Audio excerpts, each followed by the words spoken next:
ઐતિહાસિક India US trade deal અંગે વૈશ્વિક નેતા અને દેશના યશસ્વી પ્રધાનમંત્રી નરેન્દ્ર મોદીજીને અભિનંદન પાઠવું છું. આ કરાર ભારત અને અમેરિકાના સંબંધો માટે મહત્વપૂર્ણ છે. નરેન્દ્રભાઈ મોદીજીના નિર્ણાયક નેતૃત્વ હેઠળ ભારત તેના આર્થિક પગલાંને મજબૂત બનાવવા વૈશ્વિક મંચ પર જ્યારે ઉભરી રહ્યું છે. આ ડીલથી આત્મનિર્ભર ભારત અને મેક ઇન ઇન્ડિયાના અભિગમને મિત્રો વેગ મળશે, જેની સકારાત્મક અસર એ દૂરગામી હશે.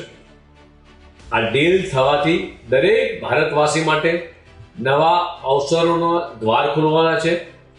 આપણી અર્થવ્યવસ્થાને નવી ગતિ આપવાવાળી આ ડીલ માત્ર રોજગાર વધારશે એટલું જ નહીં, પરંતુ 2047 સુધી દરેક ક્ષેત્રમાં ભારતને અગ્રણી બનાવવામાં મહત્વપૂર્ણ સાબિત થશે.